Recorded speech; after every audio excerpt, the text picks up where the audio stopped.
Alors, on va aller de droit au but parce qu'on parle de la mort aujourd'hui qui a été... c'est un sujet débattu par les religieux, les spirituels, les scientifiques, les philosophes même aussi, qui ont chacun discuté des théories, des croyances autour de la vie après la mort. Quand on dit, la première question que je voudrais poser, c'est qu'est-ce que la mort signifie pour nous aujourd'hui? Si vous voulez savoir ce que la mort signifie, allez à une morgue. Allez à un lieu des obsèques. Ouais. Bon, là, c'était pour rire. En réalité, la mort, je ne veux pas dire ce que la mort signifie. Vous savez que la mort nous rappelle beaucoup de choses. Il y a cette histoire d'une dame qui était allée à des obsèques et quelqu'un à côté a vu la manière dont elle pleurait avec beaucoup de, je ne vais pas dire d'engagement, mais d'emportement. Et donc, beaucoup d'émotions. Et la personne lui a demandé, cette personne devait être chère pour vous, est-ce que vous la connaissiez? Elle dit non, elle ne connaissait pas le défunt. Elle dit qu'elle pleure, elle répond qu'elle pleure parce qu'en regardant le défunt, elle pense à sa propre vie. Donc vous comprenez que la mort, à partir de là, signifie beaucoup de choses. Cela dépend du plan sur lequel nous nous tenons, que ce soit sur le plan philosophique, sur le plan spirituel, sur le plan ainsi de suite. Mais je crois que nous voulons rester dans le cadre de cette émission du jeudi spirituel, sur le plan notamment spirituel chrétien. Et la mort pour le chrétien signifie tout simplement un passage de ce monde visible vers l'au-delà. Oui, le terme au-delà sied très bien à notre contexte, parce que quand on parle de l'au-delà, on parle de ce côté-là où on va après ici. Maintenant, de l'autre côté, il y a, c'est-à-dire dans l'au-delà, vous avez sur le plan biblique, sur le plan de la doctrine christique, vous avez deux orientations. D'accord. Vous avez ce que le Seigneur Jésus-Christ a appelé le séjour des morts. Et puis vous avez ce qu'il a appelé le sein d'Abraham. En d'autres termes, entre guillemets, le paradis, si vous voulez. Donc voilà, si vous voulez trouver ce texte, vous avez le livre de Luc, Luc chapitre 16, là où il raconte l'histoire de cet homme riche et de Lazare le pauvre. Voilà. Je crois que cette introduction, suivant votre question, est suffisante pour nous. La mort pour le chrétien signifie cette transition, détachement, la transition qui nous amène de ce monde à l'autre. Je reste dans votre contexte, la vie après la mort. Ça dit, sinon, si on voudrait parler de la mort, on pourrait parler de la mort spirituelle. D'accord, mais nous n'en sommes pas encore là.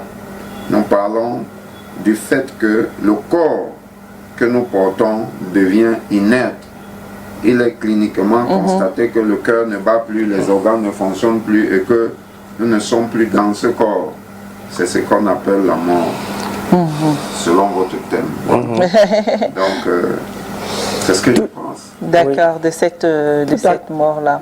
Et tout à l'heure, avant que vous n'arriviez, révérend, je causais avec mes grâces quand on a lu le thème « La vie après la mort ». Je me suis posé la question à savoir si vraiment il y a une vie après la mort. Qu'est-ce qui prouve que nous qui sommes assis là ne sommes pas morts avant, nous ne sommes pas déjà morts avant quelque part et qu'on est en train de revivre?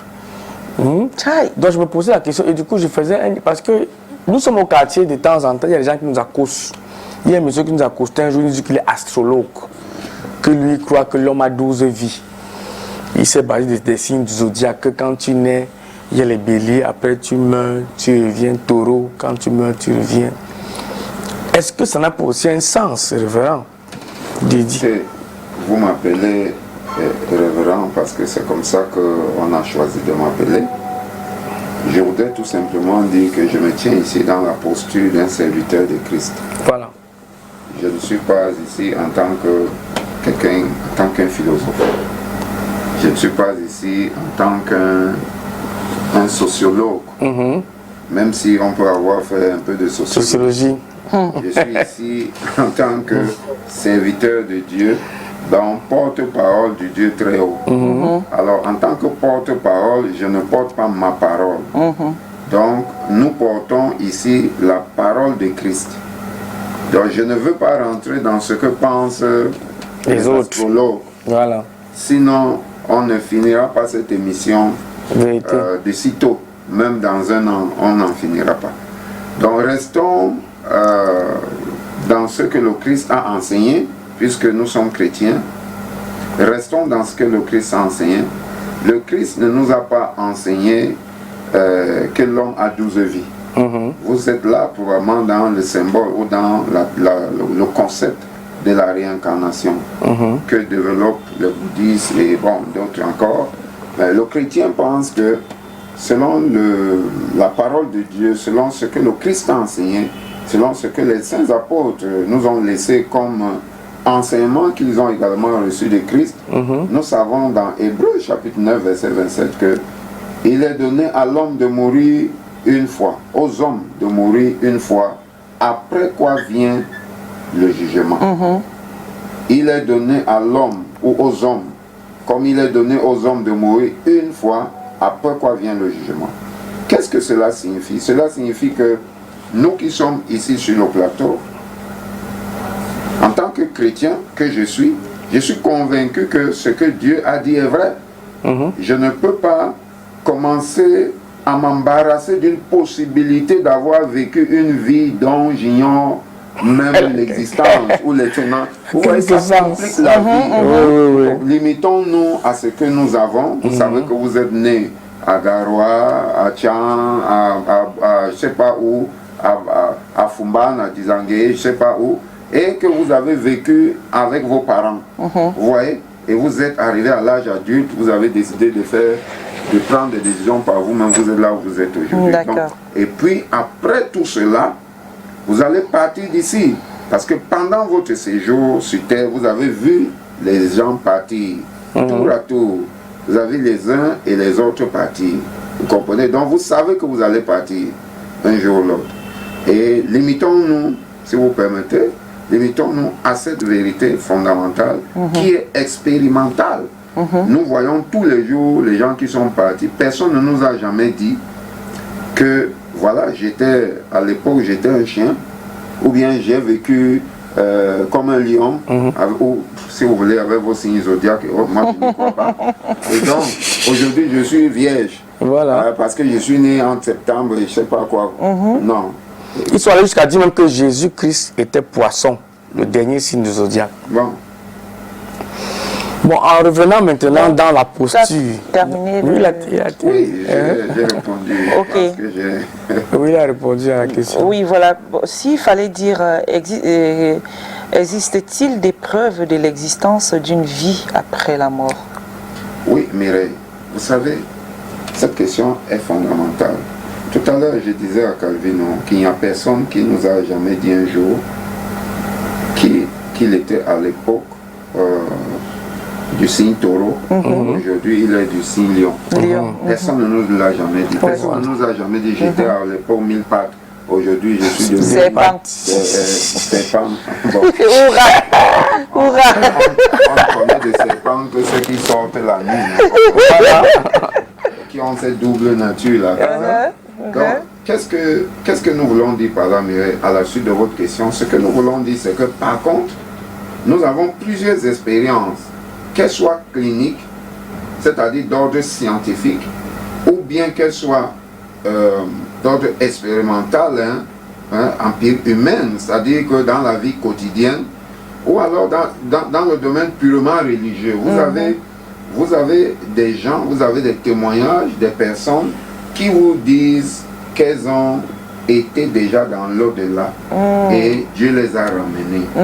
Il y a plusieurs expériences comme ça. Donc, nous avons là la preuve d'une vie après la mort. Là, c'est sur le plan pratique quotidien.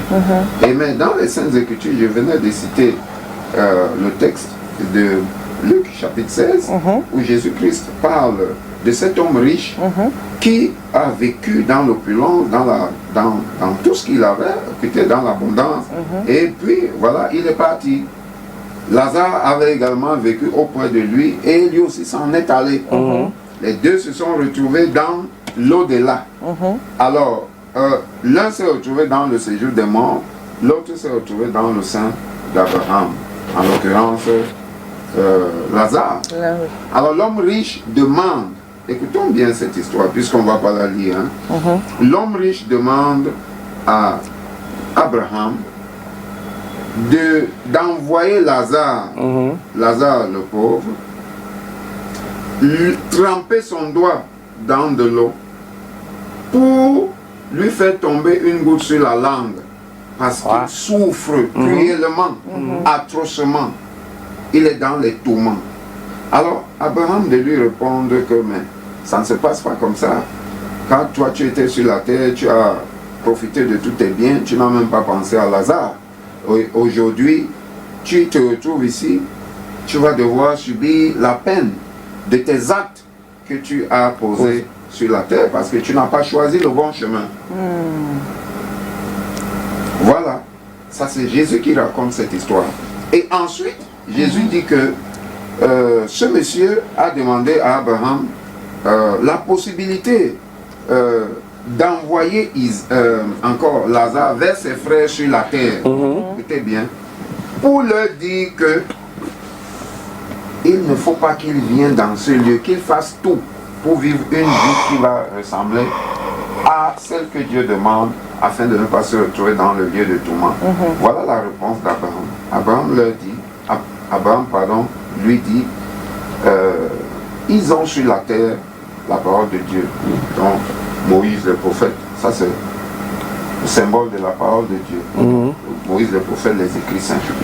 Alors, s'il ne croit pas en ce qui est écrit, même si quelqu'un revenait du séjour des morts pour leur dire de changer, il ne croirait pas. Qu'est-ce que cela signifie? Et c'est là où nous voulions zoomer. Cela signifie qu'il y a des gens qui peuvent... il y a une vie après cette étape où nous nous voyons physiquement. Il y a une vie dans l'au-delà. Et cette vie est définie par la manière dont nous aurons vécu sur la terre. Vous comprenez? Et la deuxième leçon que nous pouvons tirer de là, c'est que si vous êtes incrédule et que vous ne croyez pas en Dieu, vous ne voulez pas croire en Dieu, il vous sera difficile de croire qu'il y a une vie après la mort où Dieu récompensera ou alors punira ceux qui auront refusé de le suivre. Vous comprenez donc? C'est une affaire de foi. Est-ce que vous croyez? D'accord. Est-ce que vous ne croyez pas? Vous assumez. Dans les deux cas, nous assumons tous nos actes parce que Dieu a donné à l'homme le libre arbitre. Révérend, avant de continuer de nous dire ce qui se passe, ce qui va se passer après la mort, est-ce qu'un homme de Dieu, un véritable chrétien, est à mesure de savoir quand est-ce qu'il va mourir?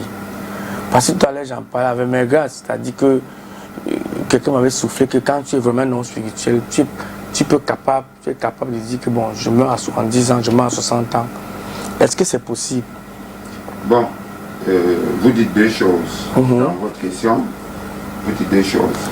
Est-ce qu'il est possible que l'homme, un homme spirituel, pas forcément un pasteur, ne croyons pas que les pasteurs qui sont spirituels, un chrétien, c'est un chrétien qui un bon chrétien, de manière authentique, de manière sincère, de manière vraie.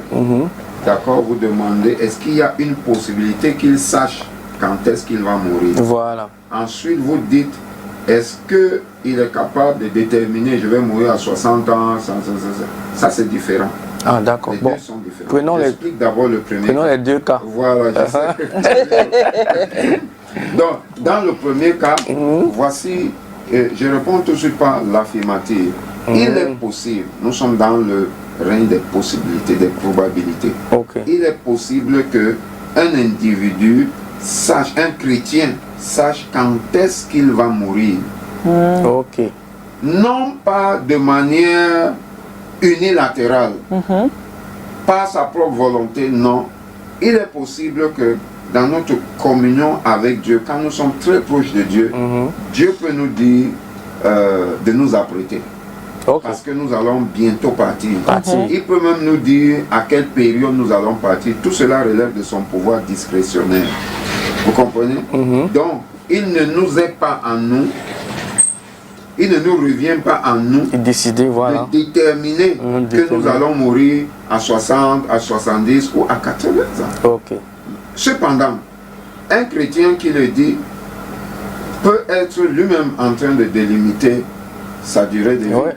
Parce que c'est un corollaire, si vous voulez, c'est une pièce, c'est une pièce à deux monnaies. Ça dit quoi? Quelqu'un peut dire qu'il va mourir à 60 ans alors que sa durée de vie que Dieu a préparée pour lui n'était que de 55 ans. J'ai dit n'importe quoi. Ben, avec quoi il va prolonger ça? Il va obliger Dieu à prolonger? Ou alors plus, c'est-à-dire qu'il réduit. Voilà. Par contre, en disant que je mourrai probablement à 60 ans, alors que Dieu a prévu qu'il meure à 70, 80 ans, il est possible que ça arrive. Parce qu'à force de le dire, à force de le croire, vous pouvez ouvrir une porte qui était fermée. Cependant, le contraire n'est pas forcément possible. C'est pas forcément possible. Vous voyez, il y a un commandement que Dieu a donné, que nous connaissons tous. On dit honore ton père et ta mère. Afin que tes jours, afin de vivre heureux et que tes jours soient prolongés sur la terre. Donc, en faisant le bien, il est possible que nos jours soient prolongés par notre manière de vivre. En menant une hygiène de vie conforme, comprenez, vous pouvez prolonger votre espérance de vie. Est-ce que c'est vrai? C'est vrai, c'est vrai. Donc, en menant, ceux qui ont une mauvaise hygiène de vie peuvent également raccourcir leur jour sur terre. Voilà. Donc, tout cela est possible. Tout dépend de ce que nous faisons. Parce que si votre corps, vous le négligez et qu'il arrive, qu'il se retrouve dans un état de non-retour, ben, l'esprit va partir, même si l'esprit est fort. Voilà. Il faudrait, cependant, puisque nous sommes là pour parler de la vérité, toute la vérité, il est possible, cependant, que dans le registre de la souveraineté de Dieu, dans la souveraineté de Dieu, que Dieu décide de vous arrêter, probablement parce qu'il veut que votre vie serve encore à une ou deux choses, deux ou trois choses. Comprenez? Donc c'est très possible. Vous avez dans la Bible quelques cas. Vous avez le cas d'Ézéchias. Ézéchias qui était un roi, qui est tombé gravement malade, et un prophète de l'Éternel est venu lui dire, voici ce que dit l'Éternel, arrange ta maison parce que tu vas mourir. Il s'est retourné vers Dieu, il s'est mis à prier à Dieu, il a plaidé, il a prié comme il a pu. Alors Dieu a renvoyé le prophète Isaïe, lui dit, voici ce que dit l'Éternel, tu as encore 15 années de plus qui te sont ajoutées. Vous comprenez? Donc cela est possible dans un plaidoyer, tout cela dépend de la relation que nous avons avec Dieu. Mais vous ne pouvez pas unilatéralement décider comme ça que vous allez vivre un peu plus, d'accord? Un peu moins encore, on peut comprendre que vous avez décidé de votre vie. C'est possible que vous écoutiez votre vie. Et donc, voilà, ceci m'amène aussi déjà à poser la question de comment les différentes cultures et religions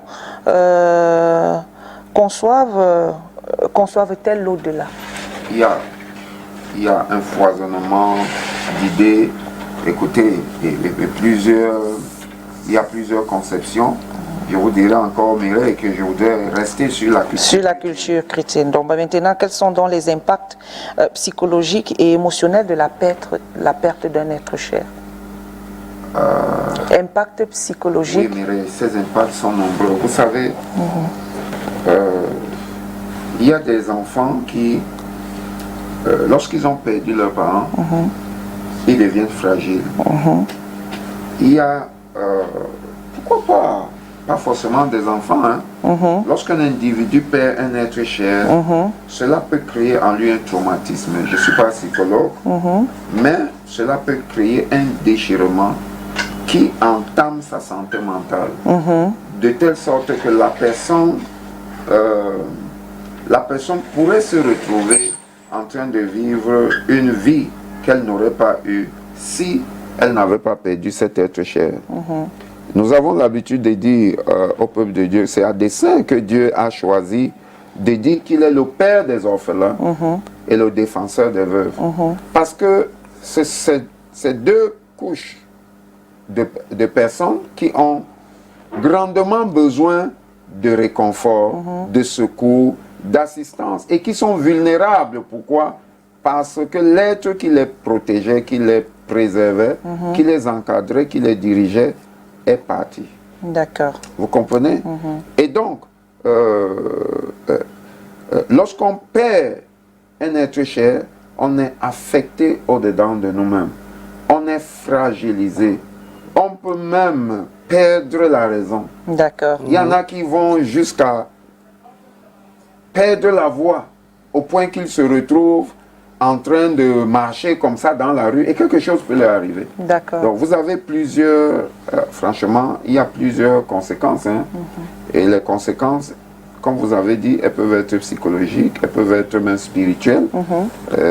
Parce que lorsqu'on n'a plus l'être qui était cher pour nous, on peut décider de faire n'importe quoi. D'accord. Oui, tout cela dépend de la structure, de la constitution psychologique que nous avons, du mental que nous avons. Voilà, c'est pourquoi il faut toujours être à côté de ceux qui ont perdu un être cher. Il faut très souvent, les Africains savent très bien le faire, il faut encadrer, il faut consoler, il faut encourager.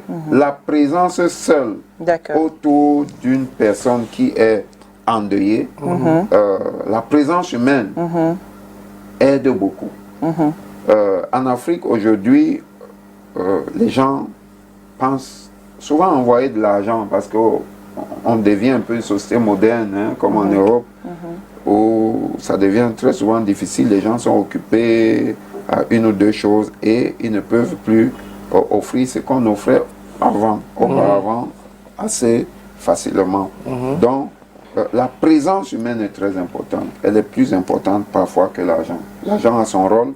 Si les deux vont ensemble, tant mieux. Voilà. Vous comprenez? Mais lorsque vous avez perdu un être cher et que vous avez des hommes, des personnes qui se tiennent auprès de vous, je vous assure que ça remonte, ça réconforte, hein, ça console, ça apaise. Et ça montre que non, nous ne sommes pas seuls. Nous n'avons pas justement à nous laisser emporter par les affres de la mort ou de la perte d'un être cher. Nous devons rester debout au lieu de nous coucher. Révérend, je voudrais savoir où va notre âme. C'est une question à deux volets. Où va notre âme après la mort? Et les gens ont tendance à dire que, bon, même pas que les gens ont tendance à dire, non, on voit les gens aller dans les cimetières, déposer les gerbes de fleurs, nettoyer les tombes. Je ne sais pas si les morts, d'une façon ou d'une autre, intercèdent dans nos vies. Quand je dis intercèdent, c'est-à-dire que par rapport à Dieu, c'est-à-dire que est-ce que les anges intercèdent devant Dieu par rapport à nous qui sommes sur terre, les morts? Et où va notre âme réellement lorsqu'on meurt?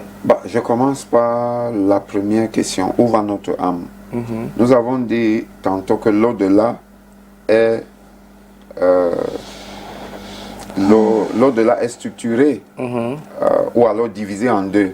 Vous avez l'au-delà du côté de Dieu et puis l'au-delà du côté du royaume des ténèbres. Voilà. Et donc, nous en avons pour preuve plusieurs personnes à qui Dieu, en dehors des textes que nous venons de citer, nous en avons pour preuve plusieurs personnes auxquelles Dieu a montré l'enfer ou alors le lieu de tourment, parce que l'enfer n'est même pas encore ouvert. D'accord? Donc, mais c'est une sorte d'antichambre. Le lieu de tourment, c'est une antichambre de l'enfer. Et donc, le lieu de tourment, et puis le ciel, le paradis. C'est des choses réelles.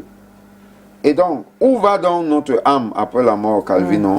Notre âme ira là où nous-mêmes nous avons choisi pendant notre vivant sur la terre. Ne nous leurrons pas.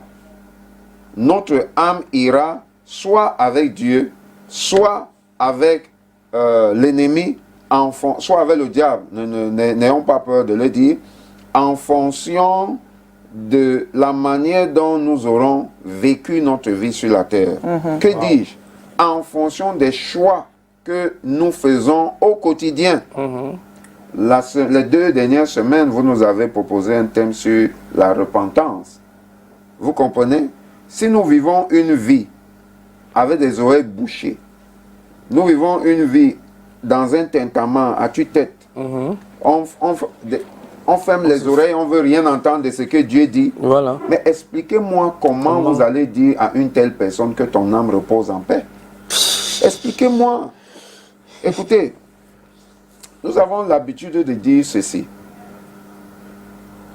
Dieu n'a pas, d'ailleurs il est écrit que Dieu n'a pas fait le lieu de tourment ou l'enfer.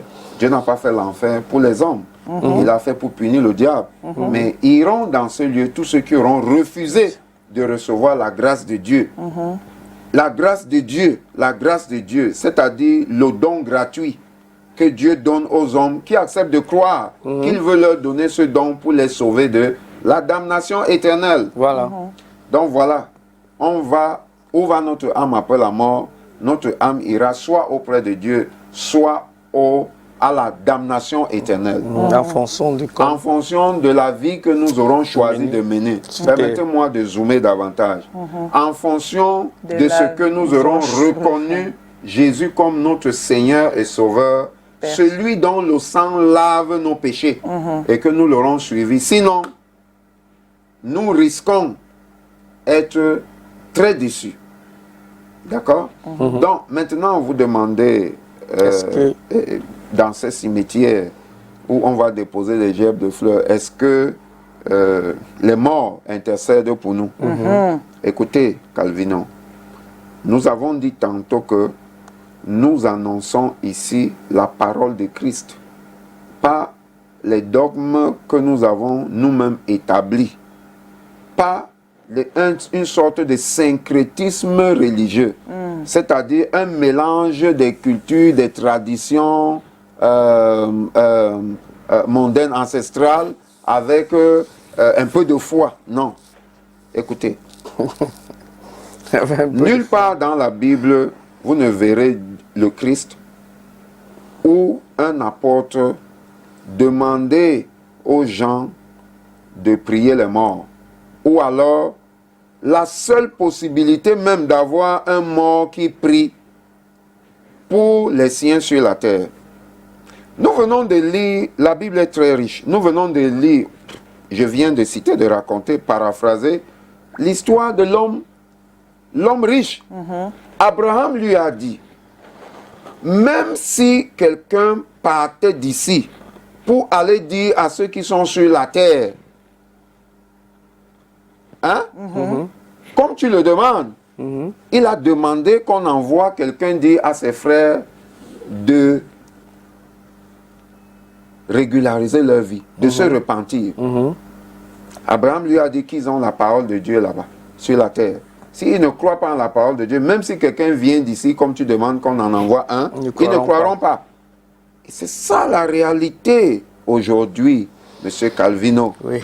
Vous comprenez? Cet homme n'a pas pu intercéder. Voilà ma réponse. Cet homme n'a pas pu bouger le ciel pour un changement de situation sur la terre. C'est Jésus qui raconte cette histoire. Donc expliquez-moi comment un autre cadavre va réussir à interpréter. Non, ça n'existe pas. D'accord. Ça n'existe pas sur le plan du corpus biblique. Ça n'existe pas sur le plan de la doctrine de Christ. Donc, vous ne pouvez pas, vous, prier pour un mort, et un mort ne peut pas prier pour vous. Dans l'histoire de Luc chapitre 16, sur laquelle nous revenons instamment, de quoi s'agit-il?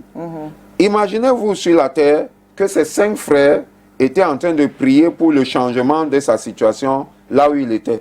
Aurait-ce été possible d'infléchir la décision divine qui avait déjà été prise sur son cas? Non. Pardon. D'accord. Vous comprenez? Oui, je comprends. Cela n'aurait pas été possible, M. Calvino. D'accord. Autant que cela n'aurait jamais été possible que lui, qu'il prie là pour que ses frères sur la terre se répandent. Il va prier qui quand il est dans les tourments? Voilà. C'est sur la terre qu'on prie. Ceci m'amène justement à poser la question de comment les chrétiens peuvent-ils donc se préparer pour la vie après la mort? Parce qu'après toutes ces explications-là, il faudrait bien que quand on est sur terre, on se prépare. On se prépare après la mort. Oui, absolument, Mireille. Et le chrétien particulièrement. Le chrétien se prépare tous les jours. Le chrétien doit se préparer tous les jours. Et je bénis le thème de la semaine dernière, des 2 dernières semaines, le thème de la repentance. Le chrétien doit se préparer en vivant une vie de repentance, en vivant une vie d'examen propre, d'examen personnel, en ne vivant pas comme, en ne faisant pas la politique de l'autruche. Vous voyez? Jésus dit dans Matthieu chapitre 7, Matthieu chapitre 7, il dit, ce ne sont pas tous ceux qui m'appellent Seigneur, Seigneur, qui rentreront dans le royaume des cieux. Non, ce ne sont pas tous. Pour quelle raison? Parce que parmi tous ceux qui disent Seigneur, Seigneur, il y a des blagueurs, il y a des joueurs, il y a des bandits, il y en a qui trompent Dieu, qui trompent tout le monde et qui pensent qu'à la fin, ils vont pouvoir damer le pion à Dieu. Non, je nous ai souvent dit ici, par la grâce de Dieu, sur ce plateau, que le ciel, ce n'est pas comme le Cameroun. Vous comprenez? Où vous pouvez acheter un contrat auprès de tel ou auprès d'un autre. Ça n'existe pas. Au ciel, les anges là-bas, ils ne sont pas corruptibles. Il n'y a pas de corruption au ciel. Alors, je voulais, justement, et après, comme on doit vivre une vie de repentance pour se préparer justement à la vie et après la mort, que pensez-vous justement de la notion du jugement dernier et de récompense ou de punition éternelle, qui a un rapport justement avec la question de Calvino? Oui, merci. C'est une notion très importante. Si vous voulez y revenir, je pense qu'il y a 1 an ou quelques mois, nous avons fait des émissions ici sur le jugement éternel. Oui, le jugement. Voilà, je renverrai les téléspectateurs vers le chapitre 20 d'Apocalypse. Ils peuvent lire d'ailleurs le chapitre 20, le chapitre 21 et le chapitre 22. Ce sont des chapitres qui nous parlent justement de cette période eschatologique du jugement dernier. Du jugement dernier. Il y a un lien étroit parce que lorsque nous nous préparons, vous comprenez, les chrétiens en l'occurrence, les vrais chrétiens, les chrétiens véritables, les disciples de Christ qui s'attellent à faire ce qu'ils demandent, et qui vivent dans la lumière, non pas dans les ténèbres, qui marchent dans la sanctification, donc dans une repentance permanente, d'accord, où on se met à part pour Dieu. Chaque fois que Dieu nous montre ce que nous avons à faire, nous le faisons humblement. D'accord? Là où nous tombons, nous nous relevons et nous continuons d'avancer.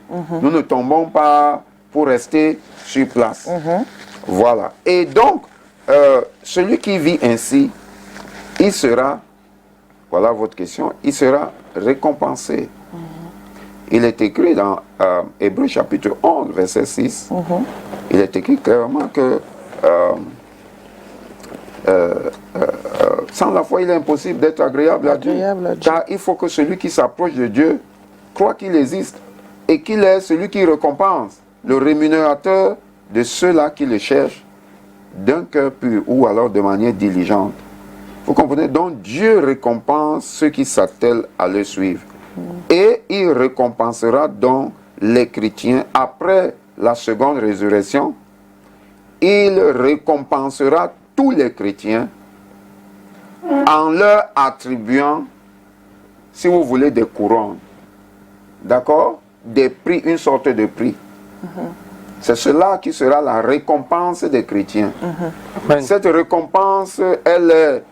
nous ne pouvons pas la pénétrer. Nous faisons un peu d'eschatologie, mais nous ne pouvons pas vous dire en détail ce que sera cette récompense. Nous savons déjà, selon Jean 14, que nous avons des maisons. Jésus a dit, je vais, croyez en Dieu, croyez aussi en moi. Pourquoi? Parce que je vais vers le Père et je vais vous préparer des maisons. Dans la maison de mon Père, il y a plusieurs demeures. Donc nous avons d'abord des demeures, nous aurons des couronnes, d'accord, en fonction de ce que nous aurons fait dans notre marche avec Dieu. Les œuvres que Dieu demande que nous fassions. Je fais une parenthèse, Mireille, si vous permettez, pour dire que le chrétien n'est pas sauvé par les œuvres. Cependant, Le chrétien sera récompensé par ses œuvres. Voilà. Les œuvres du chrétien, ce que nous faisons, va soit nous récompenser ou nous disqualifier. Ah oui. Ah oui. Donc, nous sommes en train de s'aimer ici. Oui. Et quand nous parlons d'œuvres, il ne s'agit pas seulement de prendre des sacs de riz, d'aller de nos orphelins, de construire des maisons. Non, tout ce que nous faisons au quotidien est une œuvre.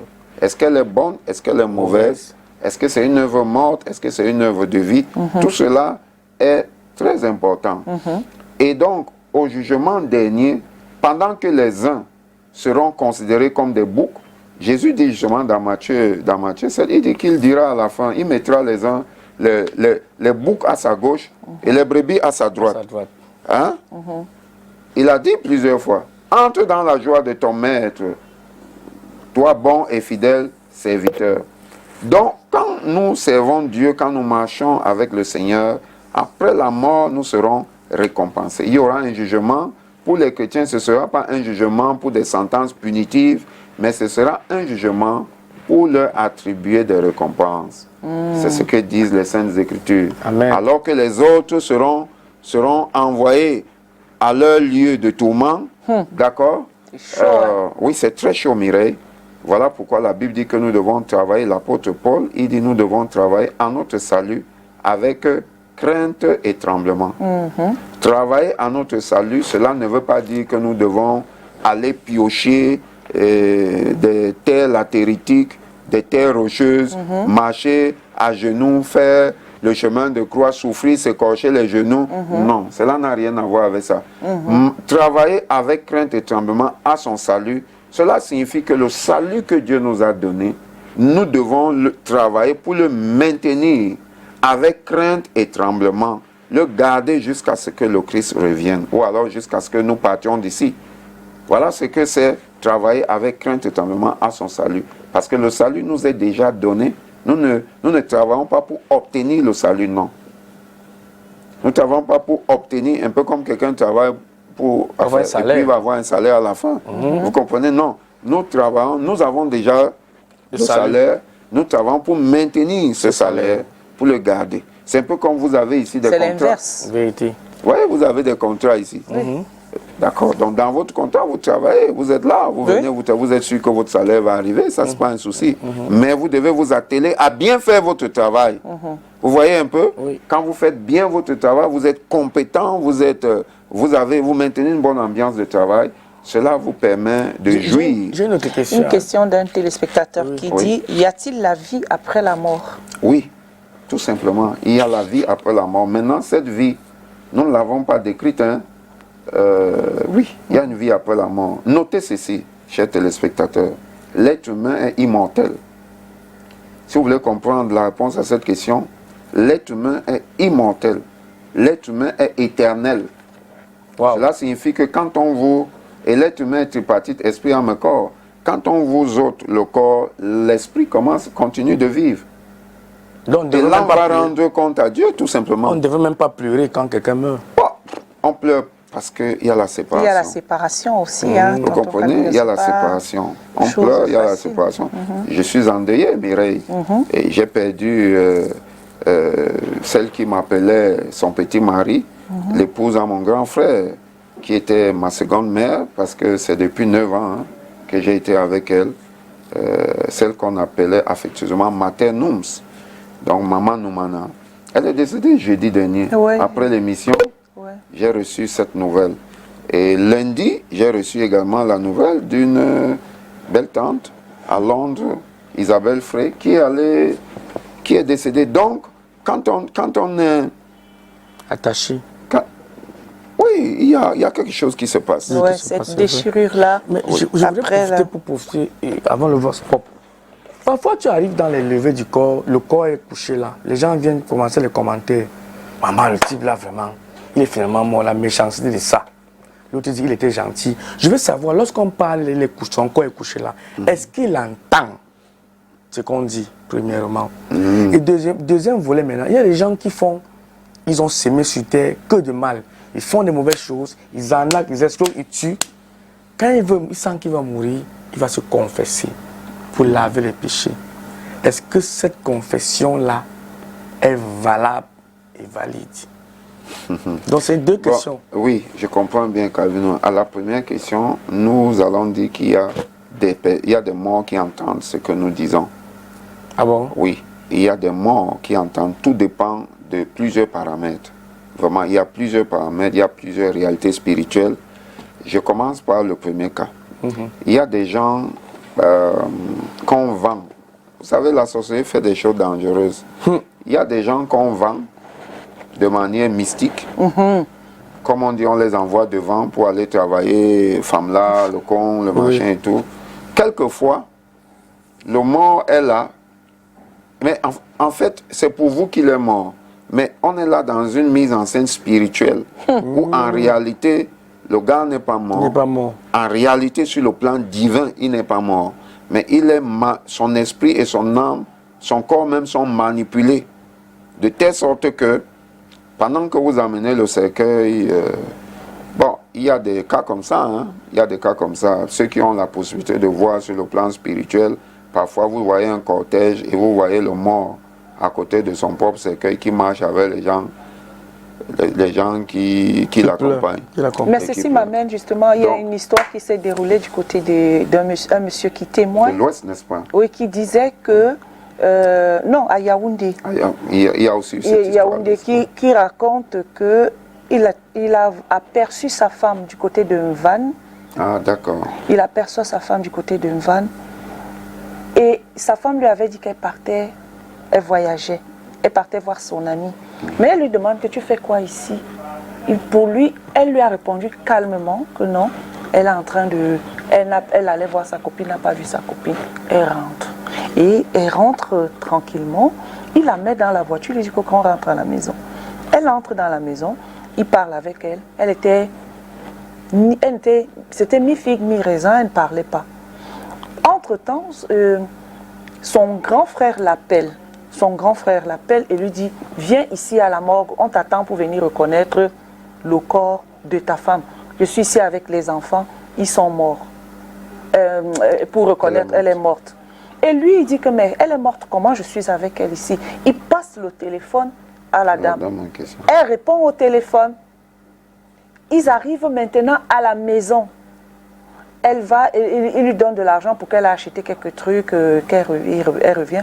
Il part tranquillement, maintenant il prend la route pour aller à la morgue reconnaître le corps de l'enfant, de son époux, celle qu'on dit qu'elle est décédée, pourtant il est avec elle. Effectivement, c'est le corps de sa femme. Il dit, mais comment ça se fait? Comment ça se fait que la femme, j'étais avec elle dans la voiture, je viens de la déposer à la maison, mais c'est elle que je vois ici à la morgue. On a eu des histoires comme ça. Et quand ils repartent à la maison, la femme n'est plus là. Il ne trouve plus la Il ne trouve plus sa femme. Oui, ça c'est un cas un peu complexe. Parce que nous, même si j'ai vécu une histoire pareille, de grand frère de ma meilleure amie, qui est décédé, mais que nous on a vu, et qui nous dit, bon, il faut venir à ma fête, hein. J'ai la fête là jeudi, j'organise la fête jeudi. Il annonçait, c'était en fait ses obsèques. Et quand on va, son ami qui vient là-bas le jeudi pour la fête, découvre que c'est plutôt la mort. C'est des choses, des paranormaux qu'on se pose. Si ça existe vraiment ou non, pas? ça existe. Il y a plusieurs, je vous ai dit c'est complexe, il y a plusieurs cas de figure. Il y a dans ce cas de figure des gens qui sont parfois vendus de manière mystique, mais il y a également le cas de figure des décès normaux. Il est possible que quelqu'un qui est décédé normalement, son âme soit encore autour de son corps pendant quelques jours. Tout dépend vraiment de certains paramètres spirituels que nous ne pouvons pas évoquer ici. Voilà. Et vous avez, les Juifs par exemple croyaient que lorsque quelqu'un décédait, il avait encore 3 jours autour du village, autour de son corps, d'accord, dans la contrée où il était avant de partir. Et c'est la raison pour laquelle Jésus-Christ a attendu 4 jours. Après que Lazare soit mort, il est allé 4 jours après. D'accord? Pour que cette loi-là soit brisée et qu'il montre qu'il est suprême au-dessus de la mort, qui domine la mort, qu'il est la résurrection et la vie, si vous voulez. Donc, je veux dire que Dieu lui-même peut permettre à un corps humain, à une personne humaine, de rester autour de son corps, je veux dire à une âme de rester autour de son corps pendant quelque temps, pour certaines raisons spirituelles, nous ne savons pas. Dieu peut le permettre. Mais je voudrais vous dire qu'il y a beaucoup de manipulations autour des corps. Parfois, les corps que vous voyez accidentés ou comment sont des gens parfois qu'on a vendus. Et ce que vous voyez comme corps, ce n'est qu'une forme que les démons ont pris. Les vrais corps sont partis. Oui, les vrais corps sont partis et ils sont parfois en train de travailler en Europe ou en Asie ou en Amérique, même ici au Cameroun. Vous allez vous les trouver en train de travailler. Vous comprenez? Donc, mais ceux-là, ce n'est pas la vraie mort. Ils finiront par mourir. Ils sont comme des esclaves, mais ils finiront par mourir. Voilà. Et quand ils mourront les vrais morts maintenant, qui va les enterrer? Ah, là où ils sont partis, tonton Calvino.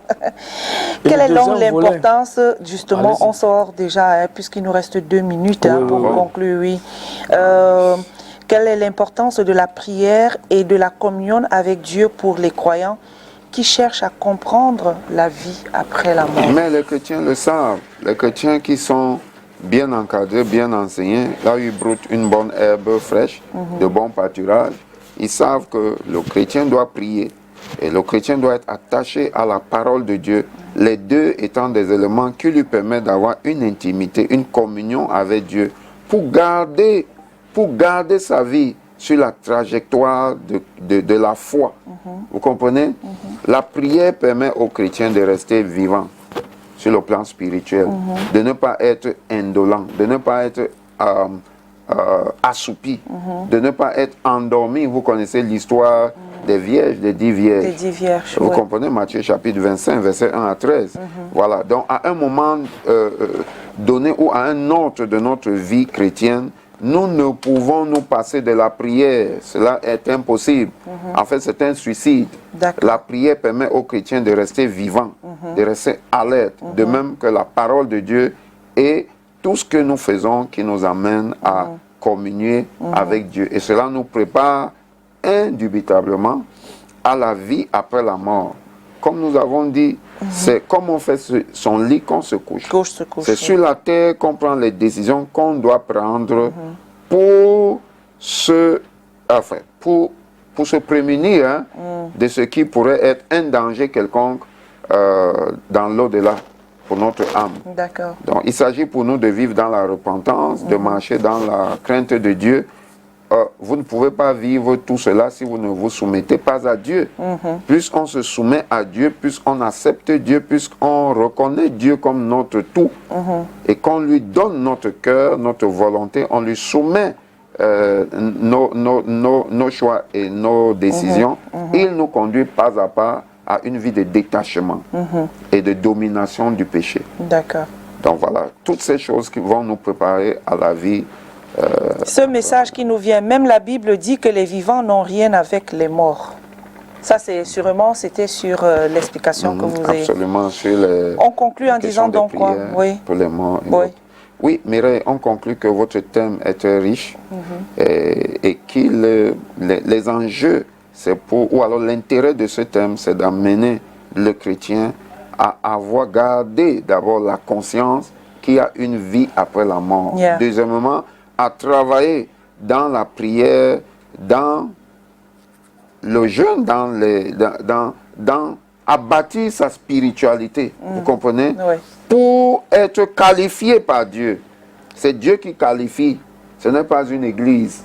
C'est Dieu qui qualifie, ce n'est pas un pasteur. Donc vous pouvez faire tout ce que vous faites aux yeux des hommes.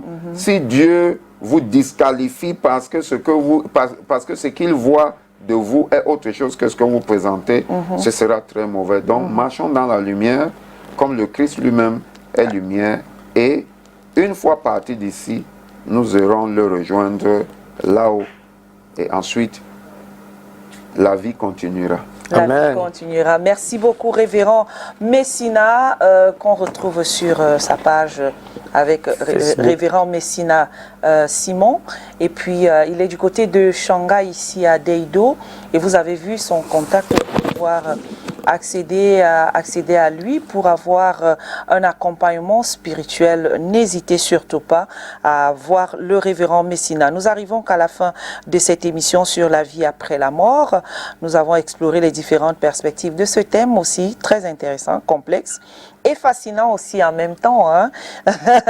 Et voilà, nous remercions notre invité pour ses éclairages précieux et ses partages émouvants sur ce thème qui touche au cœur de notre existence. Nous espérons que cette émission vous a apporté des éléments de réflexion et de compréhension sur la vie après la mort et qu'elle vous a aidé à trouver du réconfort et de l'espoir face à la mort et à la perte. La question de la vie après la mort est une question universelle qui nous concerne tous et il est important de prendre le temps de réfléchir à ce que nous croyons et à ce que nous espérons pour l'au-delà. Nous terminons avec ce message. Je m'appelle Awa Kenneth de Yaoundé. Bon, bref, les messages envoyés au fur et à mesure, bon, voilà. C'est sur ce que nous allons terminer, nous mettons la clé sur le paillasson de cette émission The Rendez-vous. Nous avons été édifiés par le révérend Messina et nous lui disons d'ailleurs merci et surtout revoyons encore notre vie, menons une vie de repentance, menons une vraie vie chrétienne sur la terre pour espérer avoir la vie éternelle après notre mort ici sur terre. Surtout que l'homme est éternel. Et surtout que l'homme est éternel. Merci d'avoir été des nôtres. Merci révérend. Merci. À la prochaine. Merci tonton Calvino. Merci. Et merci à toute l'équipe technique, Armel Pendieu, Nono Feutué, François Xavier Nkwa et Zi-Pierre Niatan au son. Nous dit merci à la direction et tout le monde qui nous a regardé ce matin. Nous nous retrouvons demain vendredi quand il sera 10h. Prenez soin de vous. Restez en compagnie des programmes de STV. Dieu vous bénisse. Ciao.